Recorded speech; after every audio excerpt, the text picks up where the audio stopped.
We're in the midst of summer travel season, and we heard from some big names in the industry this morning. Norwegian Cruise Line and Marriott. The companies kind of gave us a mixed picture of the industry, though, here. Norwegian raising its outlook on strong demand. Meanwhile, Marriott cut its sales outlook, saying demand for their luxury hotels is low.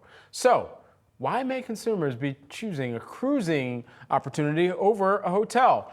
All right, well, here with some insight, we've got Jen Ruiz, who is the travel expert and author of 12 Trips in 12 Months. Great to have you back on the program with us, Jen.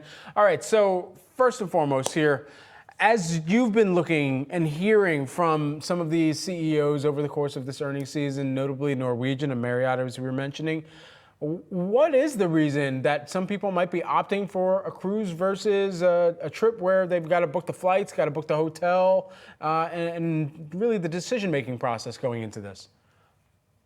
Well, I think you really nailed it right there, Brad. The cruise is so convenient, right? You have everything that's already planned for you. You just have to show up. You can see many cities in a short amount of time. I'm actually going to be going on a 2-week river cruise at the end of August, and we're going to be able to see 7 new countries in 2 weeks. So it's a lot that you can get done. Meals are provided. You show up, you're shuttled from the airport, usually to the cruise ship. So it's a really easy way to travel for people that want to see a lot without the stress affiliated with planning. Okay, and so as you're thinking about the budgeting that goes into this summer travel season versus years past, how is that calculus being run at the household level or even individual level from what we had seen perhaps in 2023 even?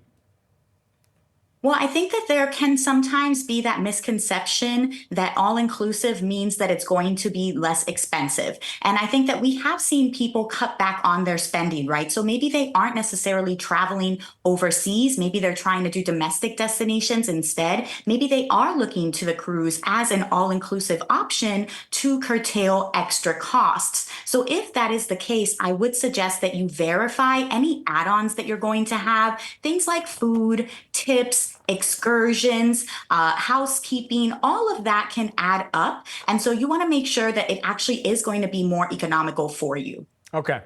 While we've got you, Jen, we have to talk about the Olympics. Big travel event for some, but if you're looking to avoid the crowds in Paris, where should you travel instead?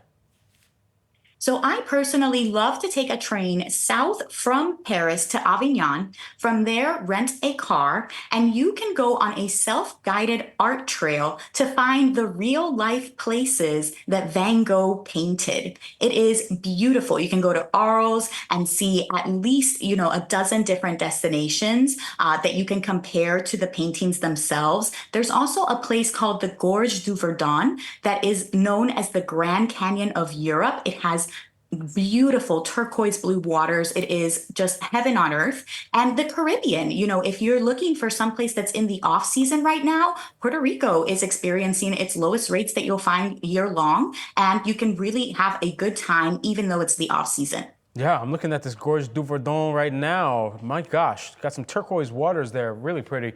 So, Jen, as we're kind of thinking through, even if you're trying to get that last minute trip in and budgeting for a trip to the Gorge du Verdon or somewhere else, what does the checklist look like if it's last minute versus well planned out? Because I imagine a lot of people that were going to check out Simone Biles and the entire Team USA or whichever country they're representing and repping and showing off the colors over in Paris this year, they probably would have done a lot of advanced planning. So this last minute planning carries a little bit more consideration. Absolutely. You need to plan in advance for these big events, for the Olympics, for concerts, things where there's going to be high demand and that the accommodations, the transfers, they're going to sell out, they're going to be priced higher. So if you're going to be planning for things at the last minute and you're trying to go on a budget, I recommend doing, first, I recommend going to Google Flights. They have an Explore feature so you can see what are the best deals that are leaving from your local airport at the dates that you're looking for.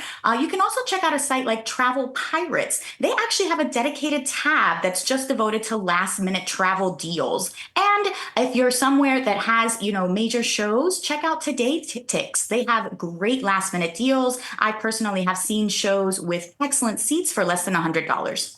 All right, Jen Ruiz, travel expert and author of 12 Trips in 12 Months. Jen, great to see you again. Great advice as always. Thank you, Brad.